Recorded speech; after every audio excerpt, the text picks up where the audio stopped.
একজন মেয়ের দেখতে সুন্দর হওয়া থেকে ভাগ্য সুন্দর হওয়া বেশি দরকার। কারণ শুধু সৌন্দর্যই আপনার জীবনে সকল সুখ শান্তি এনে দিতে পারে না, বরঞ্চ যদি আপনার ভাগ্য সুন্দর হয় তাহলে আপনি এই পৃথিবীর সকল সুখ শান্তি ভোগ করতে পারবেন। এজন্যই লোকে বলে যে মেয়েদের রূপবতী হওয়া থেকে গুণবতী হওয়া বেশি দরকার। আসসালামু আলাইকুম, আমি মুসাদ্দিকা। আলহামদুলিল্লাহ আমি ভালো আছি, আশা করি আপনারা সবাই ভালো আছেন। তো দেখতেই পেলেন ঘুম থেকে উঠে আমি ঘরটাকে গুছিয়ে নিচ্ছি। যেহেতু আমাদের পাশের বাড়িতে কাজ হচ্ছে, তাই ফার্নিচারে প্রচুর পরিমাণ ধুলা হয়ে থাকে। প্রতিদিনই ফার্নিচার মুছতে হয়, না হলে ধুলার স্তূপ জন্মে যায় ফার্নিচারের মধ্যে। জন্য আমি প্রতিদিনই ফার্নিচার গুছিয়ে নিয়ে কালকে ফেসবুক স্ক্রল করতে করতে একজন আপুর জীবনের কথা, জীবনের নির্যাতনের কথা শুনলাম। এই আপুটাকে আপনারা সবাই চিনেন, আজবিরি বিথি। বর্তমানে সবাই বলে থাকেন যে যুগ চেঞ্জ হয়েছে, সময় চেঞ্জ হয়েছে, আসলে আমরা নারীরা স্বাধীন। কিন্তু আমরা নারীরা কতটুকু স্বাধীন? আসলে শুধু উনি না, এখনো এই সময়েও বর্তমানে অনেক ঘরে ঘরে অনেক নারীরা আছেন যে মুখ বুঝে এই সকল অত্যাচার সহ্য করে যাচ্ছেন। এক হচ্ছে সমাজের কারণে,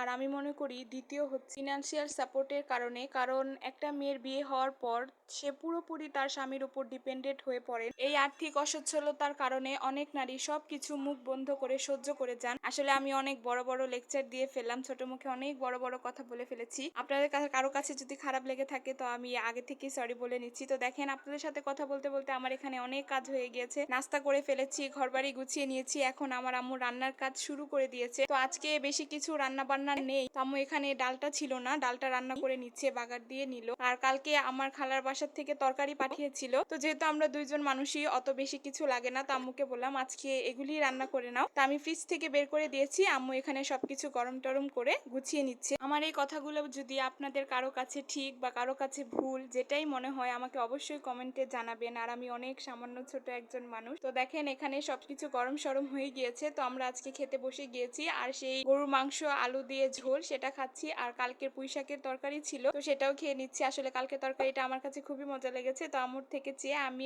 আজকেও আবার খেয়ে নিচ্ছি। খাচ্ছিলাম আর চিন্তা করছিলাম যে খাবার দাবার শেষ করে একটা ভাত ঘুম দিব। তো খাওয়া দাওয়া করে ঘুম থেকে উঠে জানালার পর্দাটা সরিয়ে একটু জানালার সামনে দাঁড়িয়ে এই বাড়ির গাছপালাগুলি দেখছিলাম। আমার কাছে গাছপালা দেখতে খুবই ভালো লাগে। বিকালের সময়টা আমি এভাবেই প্রায় সময় পার করে থাকি। আর সন্ধ্যাবেলা আম্মু বলছিল ফ্রিজে ডাল বাটা আছে, তো আজকে ডালের বড়া বানিয়ে খাওয়াবো তোমাকে। তো এখানে ডাল বাটার মধ্যে বড়া বানানোর জন্য যা যা লাগে, পেঁয়াজ, কাঁচামরিচ, ধনিয়া পাতা, আদা রসুন, আমরা একটু গরম মশলা বাটাও দেই, হলুদ মরিচ সবকিছু দিয়ে মাখিয়ে একে একে করে ভেজে নিচ্ছে। তো আজকে আমি ডালের বড়াটা বানিয়েছি, খেতে আমার কাছে ভালোই লেগেছে। তো আমার ভিডিওটা যদি আপনাদের কাছে ভালো লেগে থাকে অবশ্যই লাইক ফলো দিয়ে আমার পাশে থাকবেন। আর এতক্ষণ ভিডিওটা দেখার জন্য আপনাদের সকলকে অনেক অনেক অনেক ধন্যবাদ। আসসালামু আলাইকুম।